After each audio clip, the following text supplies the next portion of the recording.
자, 간밤 FOMC 회의가 열렸는데요. 여기에서 뭔가 추가적인 부양책이 나올 것이다. 이것이 전문가들의 전망이었는데 결국 나왔습니다.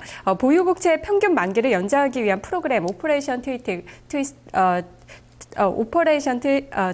OT가 프로그램이 올해 말 완료된 이후에도 새로운 장기 국채를 매입할 것이다라고 얘기를 했는데요. 기본적으로 매달 450억 달러 규모로 사들일 것이라는 의견이 나왔습니다. 자, 여기에 대해서 시장 반응을 좀 체크해 보니까 미국 증시가 오르다가 오히려 상승폭을 또 축소하면서 장을 마쳤는데요. 이 부분을 어떻게 봐야 될지 오늘은 세 분과 함께 토론해 보도록 하겠습니다. 자, 오늘도 기자와 전문가 해설위원 함께 자리했습니다. 안녕하세요. 네, 안녕하십니까. 네, 먼저 기자에게 질문을 좀 드리겠습니다. 간밤 FOMC 회의에서 나온 주 내용을 좀 정리해 보도록 할까요? 네, 미국 연방준비제도 이사회가 올해 마지막 연방공개시장위원회 정례회의에서 지난 9월 단행한 3차 양적 완화를 확대했습니다. 연준은 이달 말로 종료되는 오퍼레이션 트위스트를 대체하기 위해 내년 1월부터 매달 450억 달러 규모의 국채를 추가로 매입한다고 발표했습니다. 오퍼레이션 트위스트는 단기 국채를 매도하고 대신 장기 국채를 매입해 인플레이션을 유발하지 않으면서 장기 금리를 낮게 유지하는 정책입니다. 오늘 결정으로 연준은 매달 400억 달러 규모의 주택담보부 채권 매입에 더해 총 850억 달러를 시중에 풀게 됩니다. 내년 미국의 경제 성장률은 최고 3%에 머물 것으로 전망했습니다. 연준은 FOMC 회의 직후 내년 성장률 전망치를 지난 9월 발표한 2.5%와 3% 사이에서 2.3%와 3%로 소폭 하향 조정했다고 밝혔습니다. 실업률은 7.4%에서 7.7%로 예상해 지난해 전망보다 0.2%포인트 낮췄습니다. 연준은 또 2015년 중반까지 기준금리를 제로 수준인 0.25%로 유지하고 실업률이 6.5% 밑으로 떨어질 때까지 통화 완화 정책을 계속 추진한다는 계획입니다. 연간 물가 상승률 목표치는 2%로 유지했습니다. 네, 주 내용을 살펴보니까 연간 450억 달러 규모의 국채 매입, 이것이 이제 주 내용이 될 것인데 예상을 좀 상회했다라는 평가도 있었고요. 하지만 또 시장 반응은 뜨뜻미지근했던 것 같기도 합니다. 이 부분은 어떻게 보셨을지 굉장히 궁금한데요. 먼저 전문가님 어떻게 평가를 좀 내리셨나요? 네, 지난번 이제 FOMC 같은 경우에는 새로 이제 OT가 이달로 종료가 되잖아요. 그러면서 내년에 새로운 이제 경기 부양책, 통화 완화 정책을 거의 대부분의 시장 참여자들이 기대를 하고 있었습니다. 기대를 했고 그 다음에 예상을 충분히 다른 부양책이 나올 것이다 예상을 했었어요. 한 400억 달러에서 한 500억 달러를 기대를 하고 있었는데 충분히 우리가 예상한 범위에서 나왔었습니다. 부양책이. 그랬기 때문에 미국 시장 같은 경우에는 장 초반에는 좀 강한 흐름을 보이다가 우리가 예상한 부분만큼 그 범위 안에서 나왔기 때문에 시장이 좀 미온적인 그런 반응을 보였던 것 같아요. 그럼 잠시 후에 또 차트를 보면서 자세히 시장 상황도 분석해 보도록 하고요. 해설위원님께서는 어떻게 보셨나요? 네, 일단 지금 전문가님 말씀한 것처럼 시장 전망이 이제 워낙에 추가적인 양적 완화에 대한 기대가 강했었고요. 오퍼레이션 트위스트가 이제 연말로 종료되는 만큼 이에 따른 대안을 이제 제시해 줄지가 관심이었었는데 시장 컨센서스가 이미 양적 완화 규모 확대 또 범위 확대로 나왔었습니다. 그래서 이제 최근에 원달러도 좋았던 것이고 외국인 매수도 유입됐던 것이고 업종별로는 이제 과거의 유동성 장세에서 좋았던 상대적으로 성과 좋았던 소재 산업재가 더 좋았었다 이렇게 보시면 되겠고 최근에 이제 블룸버그 서베이를 보면 12월 7일에서 12월 10일까지 동안에 설문 응답치를 보면 이번에 국채 390억 달러 추가 매입 또는 MBS 420억 달러 추가 매입이 나올 것으로 보고 있었었는데 매달 이제 예상보다 좋게 무기한으로 국채 450억 달러 매입이었으니까 시장 예상보다 좀 좋았던 결과다 이렇게 보시면 되겠습니다. 네. 하지만 또 시장 반응은 왜 이랬을까 이런 분들도 있을 것 같아요. 전문가님 좀 차트를 보면서 우리가 살펴볼까요? 네, 사실 미국 시장 같은 경우에는 이미 좀 주가에 반영이 됐다고 보는 게 맞을 것 같아요. 그런 얘기가 있잖아요. 소문에 사서 뉴스에 팔라고 그런 거라고 보시면 될 것 같습니다. 어제 같은 경우에는 우리가 거의 대부분 예상한 부분이었기 때문에 시장이 그렇게 강력하게 상승을 했기보다는 오히려 그냥 보합 정도 수준에서 마감이 됐고, 그간 미국 증시가 상당히 좀 강하게 올라왔었어요. 저점 부근 다우존스 기준으로 해가지고 12,500에서 13,200까지 올라왔기 때문에 바닥에서 거의 뭐 한 7% 정도 상승을 한 그런 흐름이기 때문에 충분히 전에 반영이 된 게 아닌가 이렇게 판단을 하고 있습니다. 네. 그리고 여기서 이제 추가적으로 증시가 상승을 하기 위해서는 재정 절벽 이런 부분이 어느 정도 합의점에 도달해야지 추가적인 상승이 가능하지 않을까. 이렇게 판단을 하고 있어요. 네, 그리고 버냉키 회장도 재정절벽 협상에 대해서 우려의 시각을 또 내비쳤잖아요. 이런 부분 때문에 시장이 또 다시 실망을 하고 걱정을 하게 된 것 같은데요. 자, 그렇다면은 계속해서 우리 시장에 미치는 영향이 어느 정도일지를 좀 살펴볼 필요가 있을 것 같아요. 뉴욕 증시는 혼조세로 장을 마쳤는데 일단 우리 시장 아직까지는 분위기가 괜찮거든요. 이 부분 우리 시장에서는 좀 호재로 받아들이고 있는 걸까요, 해설위원님? 네, 그렇게 봅니다. 아까 예상보다 더 금액이 많았던 부분도 긍정적이겠고요. 어제 이제 미국장은 뭐 여러 가지 요인 때문에 좀 조용하게 끝났던 것 같은데 나쁘진 않았던 것 같고요. 뉴욕 환시를 보면 이제 달러 인덱스도 장중에 한 0.8% 급락했다가 바닥에서 좀 들어올려서 끝나긴 했는데 어쨌든 유동성이 풍부해지면서 달러는 약세로 갔고 상품 가격은 올랐었죠. 괜찮은 것 같습니다. 그리고 외국인 매수가 이런 달러 하락 반영해서 약세 반영해서 더 지속될 것으로 보고요. 국내 증시에서도 이렇다고 그러면 기존에 항상 유동성 풀릴 때 좋았던 IT랑 금융주는 계속 봐야 될 것 같고요. 그리고 이제 또 아까 말씀드린 것처럼 예전에 3차 양적 완화 했을 때 그 국면에 상대적으로 성과가 단계 좋았던 지금 뭐 화학, 철강, 조선건설기계, 이 소재 산업재도 같이 따라갈 수 있는 그런 긍정적인 상황인 것 같고요. 전체적으로 오늘 코리아에 좀 밀리고는 있는데 뭐 이런 쪽들도 밀리면 좀 사서 갖고 가보는 것도 나쁘지 않을 것 같습니다. IT나 금융, 소재 산업재 계속해서 주목할 필요가 있다. 전문가님 생각은 어떠세요? 네, 저는 지금 이제 시장이 외국인의 매수 중심으로 해가지고 코스피가 이제 좀 견조하게 상승 흐름을 보이고 있습니다. 그 다음에 코스피가 이렇게 상승 흐름을 할 수 있었던 가장 큰 이유가 바로 이제 경기 민감주, 나포가대 경기 민감주들 중심으로 반등이 좀 지속이 되고 있었기 때문에 이런 흐름이 지금 진행이 되고 있다 이렇게 보고 있어요. 그런데 중요한 거는 이런 낙폭가대 경기 민감주들 중심으로 반등이 나오고 있는데 이게 추가적으로 더 진행이 될 것인가 이 부분에 대해서는 약간 의문을 두고 있습니다. 네, 지금 그게 제일 궁금하실 것 같아요. 그 이유가 뭔가요? 그 이유 같은 경우에는 벌써 아까도 말씀드린 미국 시장은 똑같습니다. 선반영이 됐기 때문에 결국에는 FOMC 통화 완화 정책이라는 게 돈을 풀어서 경기를 살린다는 뜻 아닙니까? 네. 그런 정책인데 그래서 지금의 어제 이미 이제 발표가 나왔기 때문에 미리 그 경기 민감주에 대한 그런 기대 심리가 반영이 돼서 낙폭과대 종목들이 반등이 이미 나왔었던 거고 여기서 추가적으로 더 치고 올라가는 그림이 나오기 위해서는 실질적으로 효과가 나와야 됩니다. 즉 경기가 살아나는 그런 모습들이 나와야지 낙폭과대 경기 민감주들 같은 경우에는 기술적인 반등에서 그치는 게 아니라 추세적인 반전까지 기대해 볼 수 있지 않나 이렇게 판단을 하는데 아직까지는 경기가 살아나는 모습을 확인하려면 좀 더 시간이 걸리겠죠. 네. 경제 지표들 살펴봤을 때 산업 생산이라던가 소비 부분 조금씩 나아지는 부분은 포착이 되잖아요.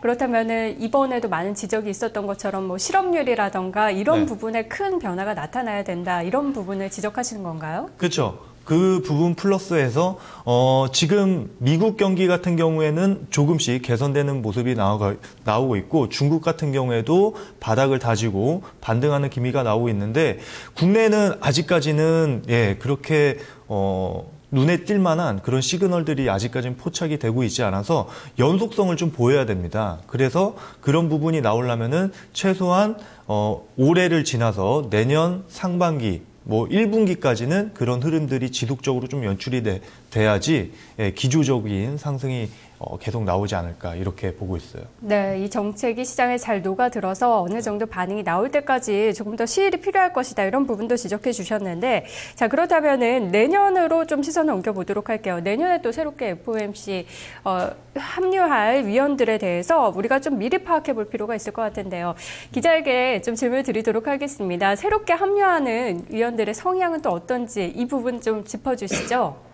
네, 미국 중앙은행의 연방준비제도 이사회의 통화정책회의인 연방공개시장위원회에서는 매년 4명의 통화정책위원이 교체됩니다.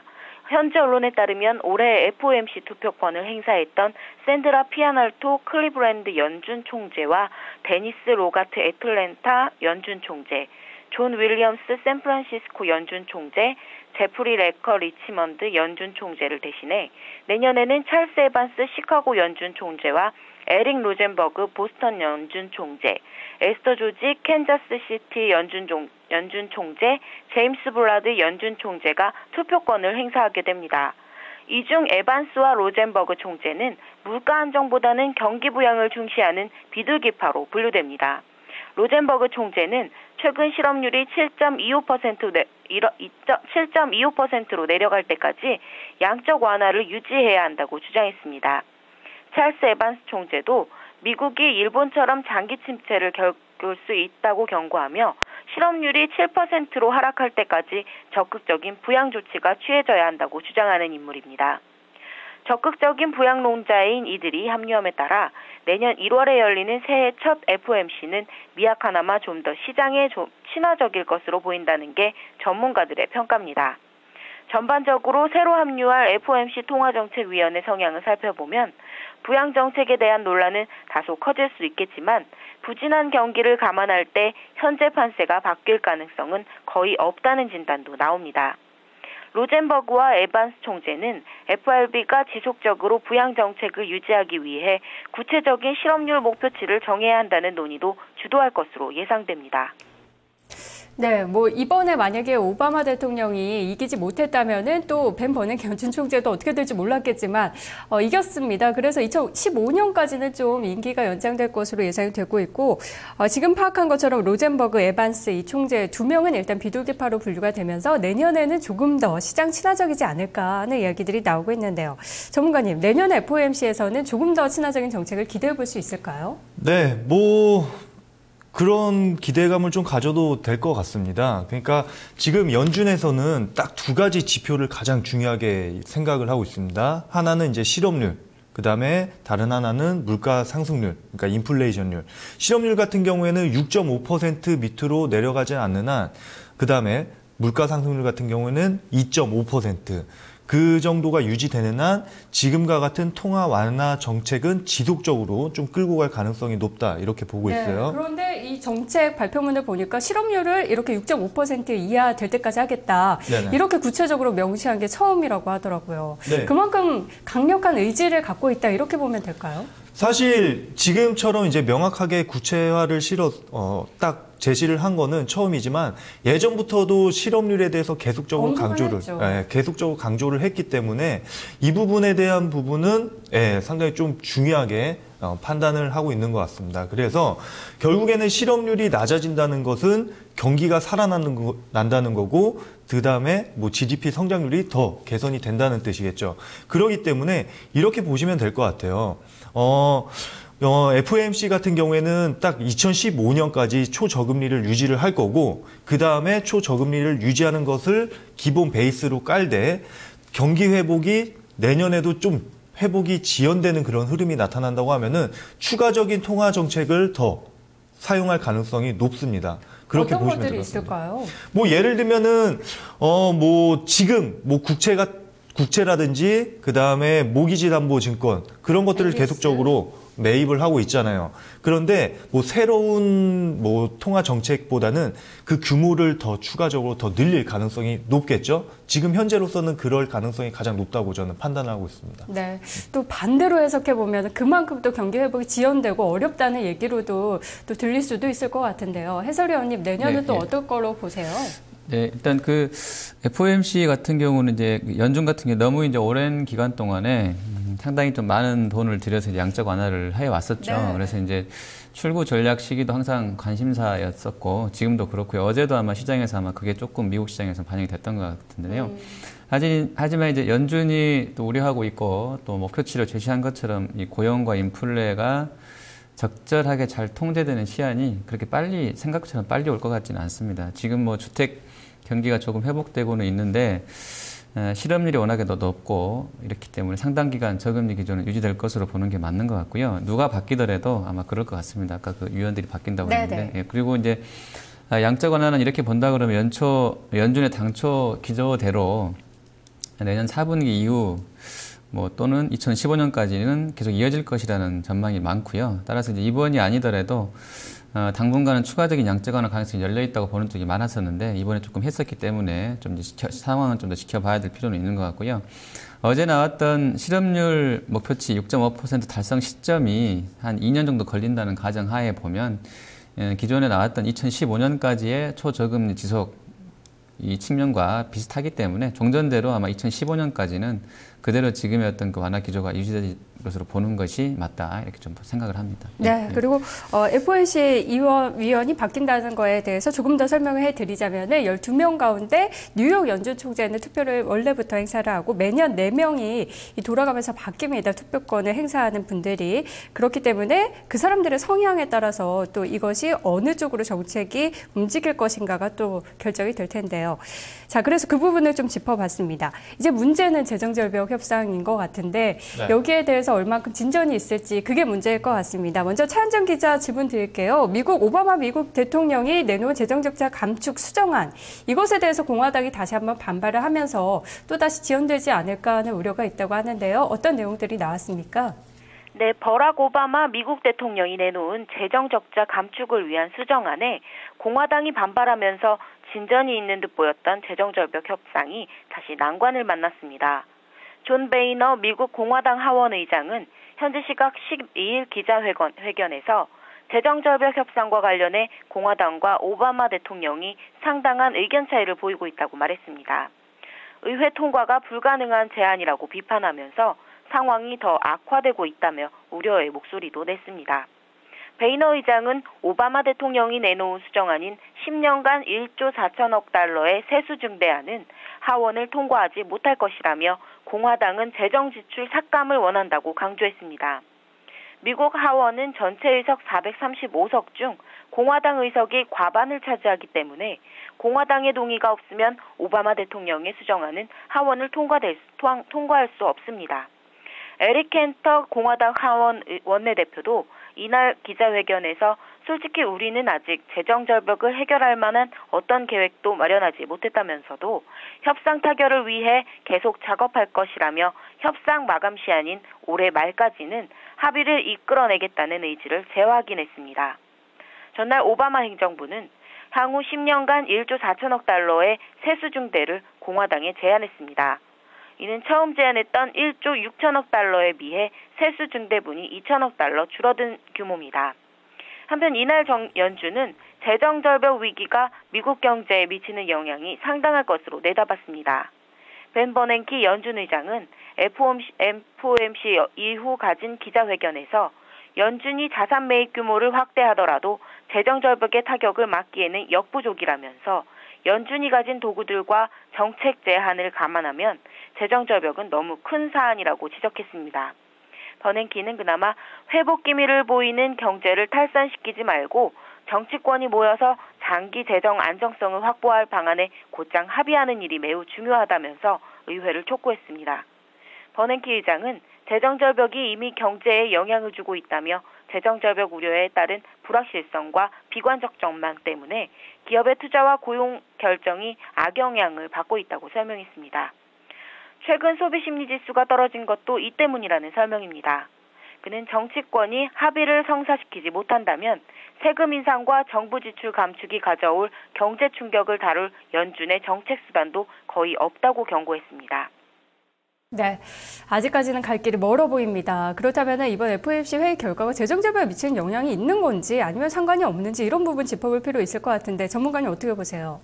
사실 그 FOMC와 그다음에 그 재정절벽 문제는 뭐 크게 연관은 없다고 보시면 됩니다. 네. 그러니까 버냉키 의장 같은 경우에는 우리가 지금 이 정도로 최선을 다해서 통화 정책을 쓰고 있으니까 너희들도 뭔가 이제 보여달라 이런 식으로 이제 촉구를 하는 거지. 네. 너희 합의 안 하면은 내 손에 죽어? 뭐 이런 건 아니거든요. 함께 이겨나가자는 신호를 보내는 거겠죠. 그렇죠. 네. 그렇기 때문에 너희들도 뭔가를 보여달라 이런 그런 뉘앙스지 뭐 크게 압박을 가한다거나 그런 거는 아니라고 보면 될 것 같아요.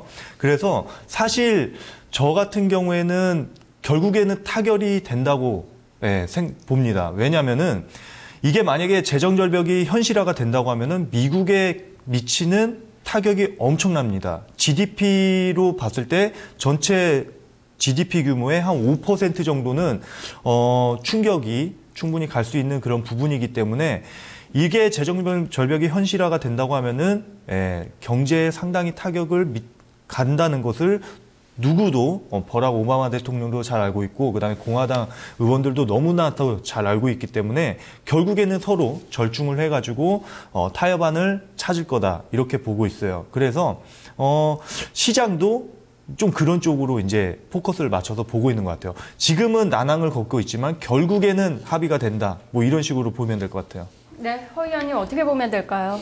네, 일단 그 버냉키는 연준이 일단 재정절벽 문제 커버할 수 없다고 말했죠. 네. 말 그대로입니다. 지금 정부가 부채가 많아서 쓸 돈이 없어지거나 세금을 뭐 더 걷고 덜 걷고 하는 문제는 연준이 통화 정책을 통해서 어떻게 해줄 수 있는 문제가 아니죠. 감세나 증세나 정부 부채 한도 증액을 연준이 결정할 수 없습니다. 그래서 그렇죠. 연준은 다만 이제 유통시장에서 국채를 사들이면서 돈을 풀어서 투자랑 소비를 이제 건드려 줄 것인 건데 이번에도 아마 그런 의도로 아마 경기를 촉진시키려고 할 것 같아요. 고용이 정상화될 때까지라고 네. 규정을 하고 있죠. 그런데 정부가 이제 재정 절벽으로 이렇게 손을 든다면 만세를 부른다면 전통적인 방식의 어떤 금리나 사실상 지금도 제로 금리인데 그렇죠. 더 이상 지금 뭐 어쩔 수 없는 뭐 이런 류의 통화 정책을 연준이 편다고 하더라도 미국 기업들의 투자라든지 국민들의 소비를 더 자극할 수 있겠다고 보는 건 좀 무리인 것 같고요. 다만 기간을 좀 더 이제 길게 끌어주면서 연준이 어떤 고용의 회복되기를 기다려주는 것 같다. 이 정도로 좀 보고 있고요. 또 다만 이제 증권시장에서는 조금 별개이지만 연관성이 있는 것이 약간의 연관성이 있는 것이 연준이 이제 돈을 풀었다는 것 자체로 성장률을 좀 높일 수 있다는 기대감이 있겠고요. 또 재정절벽 리스크를 어느 정도 상쇄할 수 있겠다. 뭐 이런 면에서는 좀 호재성 재료로 인식되는 것 같습니다. 네, 알겠습니다. 오늘 두 분의 평가 잘 정리해봤습니다. FOMC 새로운 모멘텀이 될지 이야기 들어봤네요. 오늘 말씀 고맙습니다. 네.